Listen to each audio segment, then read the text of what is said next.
오늘 성경 말씀은 빌라도 법정에서의 예수님의 재판, 또 유죄 선고, 또 조롱, 뭐 이런 등등의 이야기를 말씀드릴 수가 있을 것 같다는 생각을 합니다.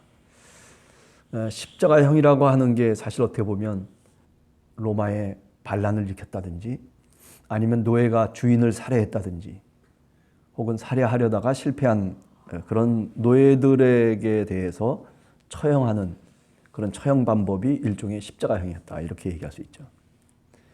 로마 시대 속에서도 노예가 아닌 자유민인 경우에는 정말 심각한 중죄를 저지르지 않는 한 십자가에 달아가지고 죽이는 일은 드물었다라고 그렇게 이야기들을 하고 있습니다. 그런데도 불구하고 오늘 성경 말씀을 보면 빌라도의 그 어떤 잘못된 법 집행이 사실은 굉장히 큰 문제다라고 얘기할 수 있죠. 물론 산헤드린 공의에 넘겨가서 거기서 하나님을 모독했다라고 하는 자신들의 율법을 통해서 사형을 언도할 수는 있을 겁니다. 성전을 헐라고 했다. 성전을 헌다는 얘기는 결국 그 당시의 유대 사회를 허물겠다는 얘기거든요.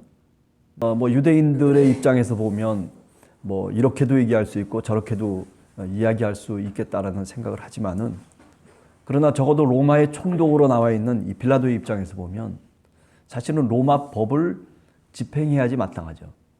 그러니까 로마 법의 입장에서 봐야 마땅하다라는 생각을 하게 되는 거죠. 특히나 이런 경우에는 더 그럴 수밖에 없겠다라는 생각을 하거든요. 그런데도 불구하고 빌라도는 그런 것과는 무관하게 이제 법을 집행하고 있다라고 하는 거죠. 그 당시 로마의 문명 속에서도 아주 극악무도한 사람들에게만 사실은 적용될 수 있는 그런 처형 방법이었다라고 하는 거죠. 빌라도 법정에 넘긴 것은 우리가 사형을 언도했는데 네가 사형을 선고하라라고 하는 얘기죠. 그죠? 왜냐하면 산헤드린 공의회는 사형을 집행할 수 있는 권한이 없었어요. 그럼 어디에만 권한이 있어요? 로마 당국에만, 로마 총독에게만 그 권한이 있었기 때문에 우리가 사형을 언도했으니까 당신은 이렇게 하십시오라고 그렇게 예수님을 그렇게 넘겨버리고 말았죠. 네가 유대인의 왕이냐? 예수님께서 네가 말한 대로다. 로마법에 의해서 반란자로 몰아버린다든지 아니면은 반역자로 몰아가지고 그래서 사형에 처해야지 그게 합당한 것이란 말이죠. 근데 우리도 알다시피 예수님과 함께 십자가에 못 박혔던 그 두 강도의 이야기 하잖아요. 그 강도라고 하는 것이 카리스라고 하는 말이거든요. 그게 뭐냐면은 그저 남의 물건 빼앗고 뭐 남에게 위협하고 하는 그런 강도가 아니라 로마의 무력으로 대항했던, 말하자면 독립투사예요, 오늘날로 얘기하면. 그러면서 로마 군인을 죽였다든지 아니면 로마의 앞잡이를 죽였다든지 이런 어떤 열심당 중에서도 특별히 칼을 품고 다니면서 그런 암살 행위를 했던 사람들이 바로 이 강도거든요. 그런 면에서 보면 예수님도 그들과 함께 죽었다라고 하는 것은 결국 로마의 입장에서 보면 뭘 얘기하려고 하는 거냐면 이도 역시 로마의 반란을 일으키고 그리고 로마에 대항했던 극악무도한 죄인이다라고 하는 것을 나타내려고, 그래서 두 강도와 함께 십자가에 매달도록 한 것이죠. 그런데 명절이 되면 죄수 하나를 사면하는데 바라바라고 하는 유명한 죄수가 있었다는 거죠. 그 바라바라고 하는 말이 뭐 히브리 말로는 어떻게 해석을 할 수 있냐면, 바르라고 하는 건 아들이라는 뜻이고요, 아바라고 하는 것은 아버지라는 뜻이에요. 그러니까 아버지의 아들이라는 이름을 갖고 있거든요. 그게 참 웃기는 이름이죠, 바라바. 그런데 이 바라바는 놓아주고, 그죠? 예수님이 대신 십자가를 지고 가는 거예요. 예수님의 그 십자가의 길 가운데 가장 예수님의 죽음에 대해서 잘 표현해주고 있는 그런 역사가 바로 이 바라바를 풀어주는 장면이라고 저는 생각을 해요. 왜?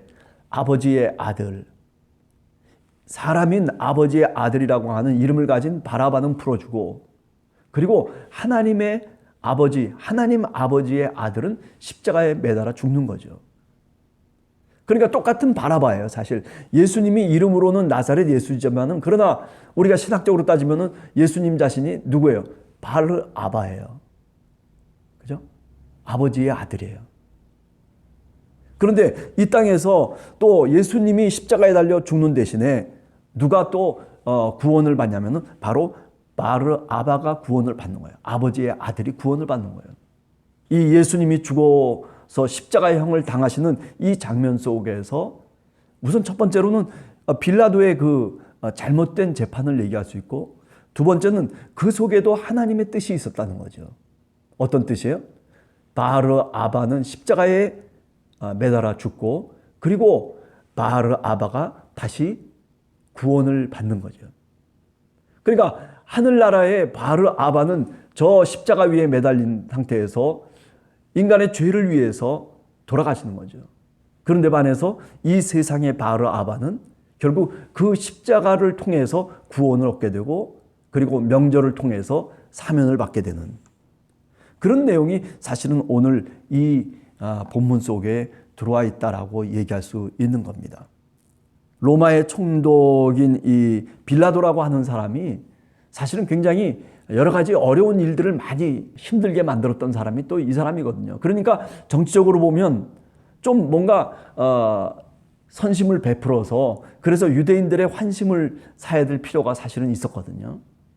그런 면에서 보면 빌라도라고 하는 그 로마의 총독도 뭔가 정치적인 이득을 얻을 수 있고, 또 그런가 하면 유대 산헤드린 공의회도 나름대로 하나님을 모독했다라고 하는 그런 어떤 명분을 주어서, 그래서 자신들의 결정에 로마가 따라줬다라고 하는 그런 또 나름대로의 어떤 자신들의 권위를 좀 많은 백성들 앞에서 얻을 수 있는 그런 기회도 됐다라고 하는 거죠. 이런 것들이 맞아떨어지는 거죠.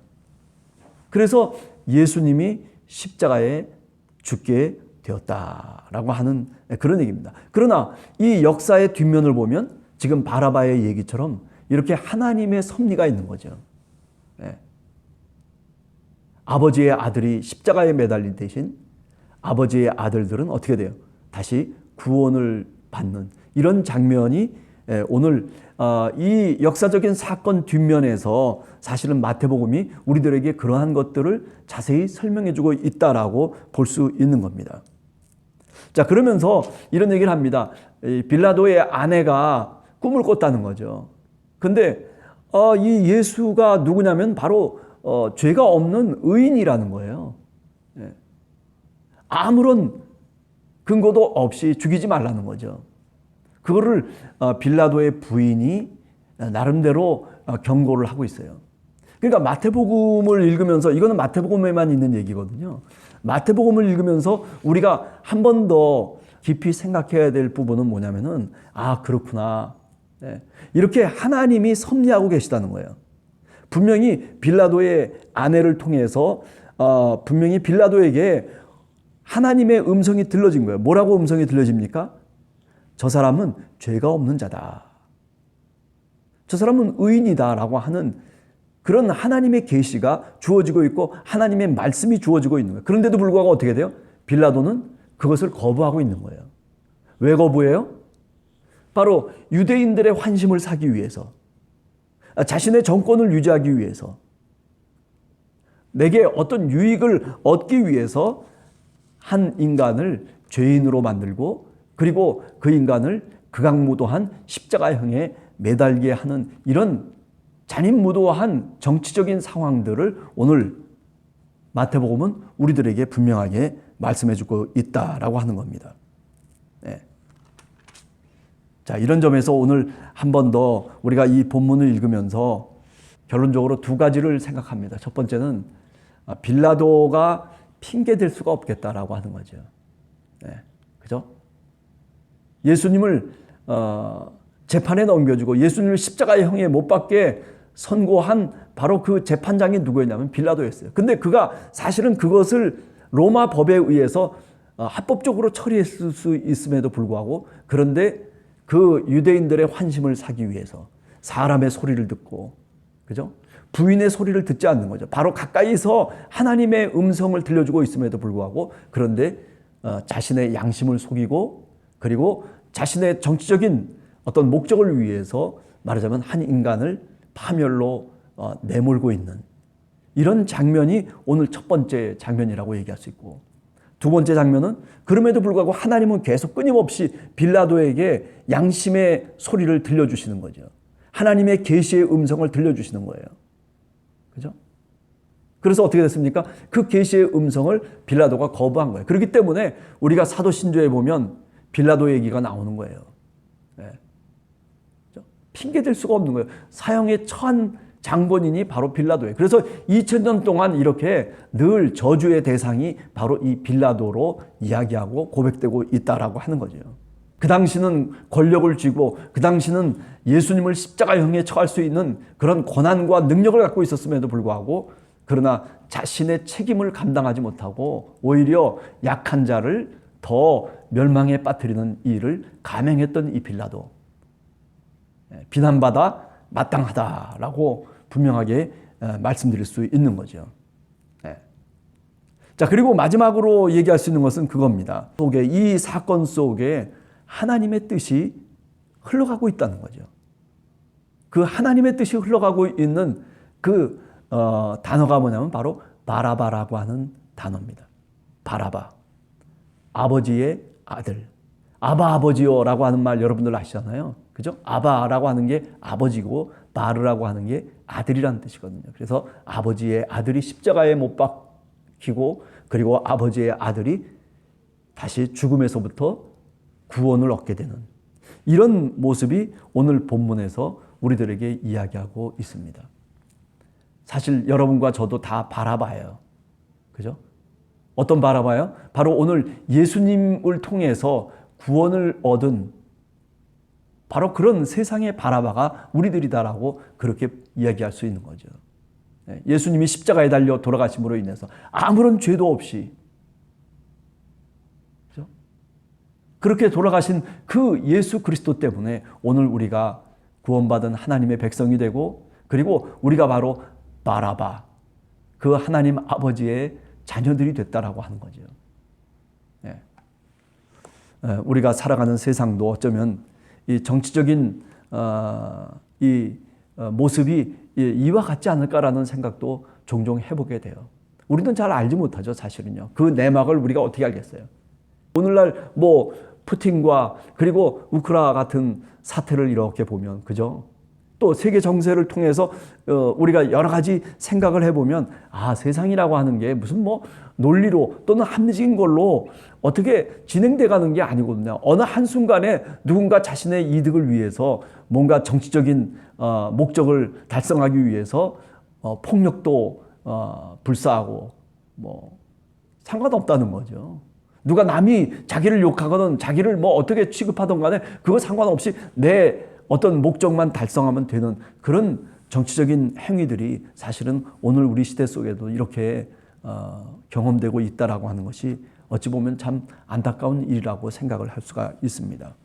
여러분들 특별히 우크라이나 사태를 여러분들이 잘 보시면서 많은 선량한 사람들이 죽지 않는 그런 사태가 벌어지지 않도록 정말 잘 평화협정이 맺어질 수 있었으면 좋겠다라는 생각을 해봅니다. 한 사람의 마음이 돌려져야지만이, 그렇죠? 그래야 그 모든 것들이 종료될 수가 있는데, 참 하나님의 섭리가 어디에 있는지 우리가 잘 알지는 못하지만은, 그러나 하나님께서 개입해 달라고 하는 그런 기도를 오늘 또 우리가 드려야 될 줄로 믿습니다. 우리 함께하는 교회 성도들 오늘 하루를 살아가면서 세상이 뭐 그렇게 우리가 보는 것처럼 의롭게 돌아가는 세상은 결코 아닙니다. 그러면 뭐 하나님 나라게요. 뭔가 모순되고 뭔가 우리들의 마음속에 합당치 않은 일들이 사실 많은 일들이 일어나고 사건이 일어나지만은, 그러나 그 속에도 하나님의 음성이 들려지고 그 속에서도 하나님의 뜻이 우리들에게 나타내지고 있다라고 하는 것을 한 번 더 기억하면서 기도하는 여러분들이 되시길 바랍니다. 같이 기도하겠습니다.